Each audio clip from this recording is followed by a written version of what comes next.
तो आइए हम लोग इसके पहले वाले वीडियो में क्वेश्चन 15 तक सॉल्व किए थे। आज क्वेश्चन 16 से हम लोग सॉल्व करते हैं। तो चलिए प्रश्न 7.16 है। निम्नलिखित में से कौन सा तत्व ऑक्सीजन के साथ सीधा अभिक्रिया नहीं करता है? जिंक है, टोलोनियम है। आपको याद होगा कि प्लेटिनम और सोना वो किसी के साथ क्रिया नहीं करता, निष्क्रिय में होता है। प्लेटिनम तो यहाँ पर उपस्थित है, तो आप सीधे उत्तर में प्लेटिनम लिख सकते हैं। यानी प्लेटिनम जो है ऑक्सीजन के साथ सीधा क्रिया नहीं करता है। प्रश्न 7.18 O3 जिसको आप ओजोन कहते हैं एक प्रबल ऑक्सीकारक की तरह क्यों क्रिया करता है? यानी इसको ऑक्सीकारक की तरह व्यवहार आप कैसे करते हैं? देखिए आप इसका आंसर में लिख सकते हैं कि ऑक्सीजन परमाणु उत्पन्न करने की उच्च क्षमता होने के कारण यह प्रबल ऑक्सीकारक है। यानी जो O3 है O2, देखिए ऑक्सीकारक का मतलब होता है कि यहाँ से एक ऑक्सीजन कम हो जाता है। इस क्रिया को हम लोग तो अपचयन कहते हैं, लेकिन यह ऑक्सीकारक के काम करता है क्योंकि यहाँ से एक ऑक्सीजन की कमी हो जाती है। यही कारण है कि जो ओजोन होता है O3 जो होता है प्रबल ऑक्सीकारक के रूप में कार्य करता है। अब देखिए प्रश्न आपका 7.19 है कि O3 यानी ओजोन का मात्रात्मक आकलन कैसे किया जाता है? उत्तर में आप लिख सकते हैं कि जब ओजोन को पोटेशियम आयोडाइड विलयन की अधिकता में क्रियाशील किया जाता है तब ये आपका एक तरीके से मात्रात्मक अध्ययन करता है। आप देखिए यहाँ पर आयोडीन आयन है और यहाँ ओजोन से क्रिया कराया गया है, तो हमें OH पर माइनस आयन और प्लस I2, यहाँ पर थोड़ा I2 हो जाएगा, प्लस O2 का निर्माण होता है। कह सकते हैं कि आयोडीन उत्पन्न होती है। जब उत्पन्न आयोडीन को सोडियम थायोसल्फेट से क्रियाशील किया जाता है तब मात्रात्मक रूप में गैस की गणना हो जाती है।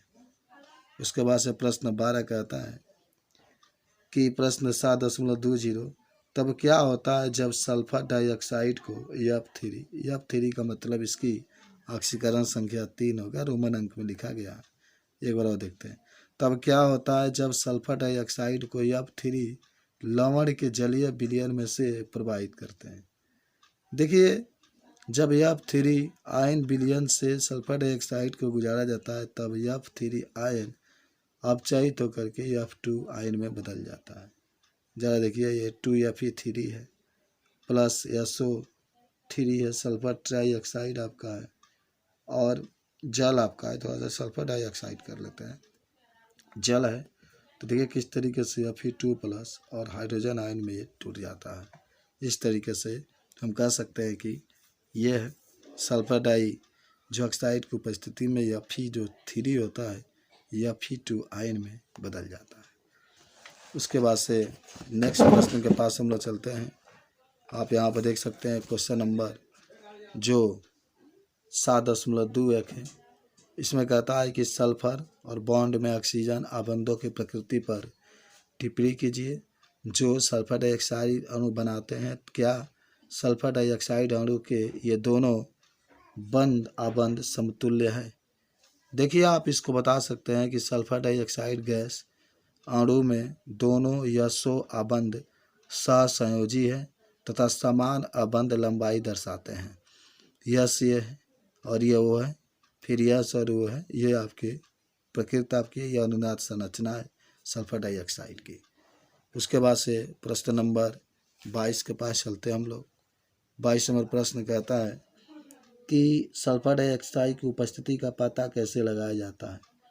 देखिए आप इसका आंसर में लिख सकते हैं कि जब सल्फर डाइऑक्साइड गैस को पोटेशियम परमैंगनेट इसको कहते हैं KMnO4 के अम्लीय विलयन से गुजारा जाता है तब रंग लुप्त हो जाता है, जिसे हम लोग कहते हैं कि उसमें सल्फर डाइऑक्साइड उपस्थित है। आप यहाँ पर रिएक्शन भी लिख सकते हैं, सल्फर डाइऑक्साइड है और यहाँ पर मैग्नीज, देखिए K को हटा दिया गया, K को हटाया गया इसीलिए एक माइनस आया। सल्फर डाइऑक्साइड है मैग्नीज ऑक्साइड के साथ जलीय विलयन में गुजारते हैं तो SO4 के ऊपर -2 प्लस H के ऊपर 1 प्लस Mn के ऊपर +2 में टूट जाता है। इस तरीके से सल्फर डाइऑक्साइड की पहचान कर ली जाती है। प्रश्न 23 कहता है कि उन तीनों क्षेत्रों का उल्लेख कीजिए जिसमें H2SO4 महत्वपूर्ण भूमिका निभाता है। यानी कहाँ कहाँ इसका हम लोग प्रयोग करते हैं H2SO4 का। तो पहला होता है कि H2SO4 का उपयोग उर्वरक बनाने में करते हैं, खाद वगैरह जो होता है उसको बनाने में। दूसरा आप कह सकते हैं बीजलीयक कार्य के रूप में भी करते हैं प्रयोग। बीजलीय का मतलब होता है किसी पदार्थ में अगर जल है तो उस जल को ख़त्म करने के लिए भी। और हाइड्रोक्लोरिक अम्ल HCl और नाइट्रिक अम्ल HNO3 जैसे अम्लों के उत्पादन में भी सल्फ्यूरिक अम्ल का प्रयोग किया जाता है। प्रश्न 24 है, 7.24 आपका दिखाता है इसमें कि संस्पर्श प्रक्रम द्वारा H2SO4 की मात्रा में वृद्धि करने के लिए आवश्यक परिस्थितियों को लिखिए। तो कह सकते हैं संपर्क विधि द्वारा H2SO4 उत्पादन का मुख्य रासायनिक समीकरण निम्न है। N2O2 नाइट्रोजन ऑक्साइड, जब हम लोग SO2 sulphur dioxide plus oxygen को N2O2 के साथ गर्म करते हैं तो SO3 में टूट जाता है, सल्फर डाइऑक्साइड बनता है। यह अभिक्रिया उत्क्रमणीय, ऊष्माक्षेपी तथा आयतन के घटते क्रम में प्रेरित है। तो इस तरीके से बता सकते हैं। क्वेश्चन नंबर 25 है कि 25 में बता सकते हैं कि जल में H2SO4 के लिए Ka2 का मान Ka1 से कम होता है, बहुत कम होता है। क्यों? तो कह सकते हैं कि जल में H2SO4 प्लवल अम्ल क्योंकि आयनित होकर H3O प्लस तथा HSO4 माइनस आयन बनाता है। HSO4 माइनस से H3O प्लस बनने की आयतन कम होता है, इसीलिए इसका मान Ka2 का मान Ka1 से बहुत कम होता है। उसके बाद से प्रश्न नंबर 26 है, कहता है कि आबंध वियोजन एंथैल्पी, इलेक्ट्रॉन लब्धि एंथैल्पी तथा जलयोजन एंथैल्पी जैसे प्राचलों की महत्व देते हुए F2 तथा Cl2 की अक्षीकारक क्षमता की तुलना कीजिए।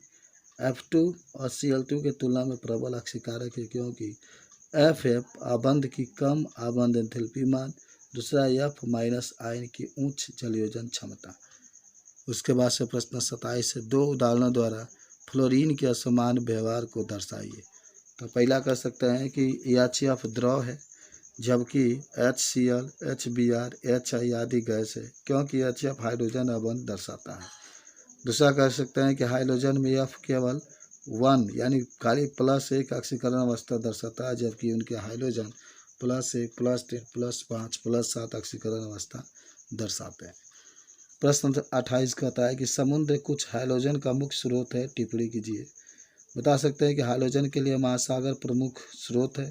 समुद्री जल में क्लोराइड, ब्रोमाइड और आयोडीन के लवण मिलते हैं। जब पानी को सुखाया जाता है तब लवणों को प्राप्त करते हैं। KCl MgCl2 में 0.5% आयोडीन उपस्थित होता है। इसका भी आंसर आप बता सकते हैं। उसके बाद से प्रश्न नंबर नेक्स्ट क्वेश्चन नंबर जो आपका होता है 29 आता है, 29 29 7.29 क्लोरीन की विरंजक क्रिया का कारण बताइए। कह सकते हैं क्लोरीन की विरंजक क्रिया का कारण ऑक्सीकरण है। क्लोरीन में ऑक्सीकरण के गुण पाया जाता है। 7.30 उन दो विषैली गैसों का नाम बताइए जो क्लोरीन गैस से बनाई जाती है। तो विषैली गैस का नाम क्लोरीन गैस से बनाई जाती है। फास्फिजीन COCl2 तथा शुरू गैस CClNO2 होता है। उसके बाद से प्रश्न 3.1 है, आयोडीन क्लोराइड अधिक क्रियाशील क्यों है। तो कह सकते हैं कि आयोडीन क्लोराइड अबंध दुर्बल अबंध है जबकि II अबंध प्रबल है, अतः ICl अधिक क्रियाशील है। प्रश्न 32 कहता है कि हीलियम को गोताखोरी के उपकरणों में उपयोग क्यों किया जाता है। ऑक्सीजन का तनु करने के लिए इसमें हीलियम गैस मिलाई जाती है क्योंकि यह रक्त में कम घुलनशील है। उसके बाद 33 कहता है निम्नलिखित समीकरण को संतुलित कीजिए। XeF6 + H2O तो XeO2F2 + HF। इस तरीके से XeF6 + 2H2O क्रिया करता है तो Xe और इस तरीके से बना सकता है। और उसके बाद से क्वेश्चन नंबर 34 है कि रेडान के रसायन का अध्ययन करना कठिन क्यों होता है। तो बता सकते हैं कि रेडान एक रेडियोधर्मी तत्व है जिनकी अर्थ आयु बहुत कम होती है, अतः इनकी रासायनिक शास्त्र को समझना बहुत ही कठिन होता है। तो इस तरीके से इस बात को भी हम लोग बता सकते हैं। और ये जो वीडियो होता है यहीं पे समाप्त किया।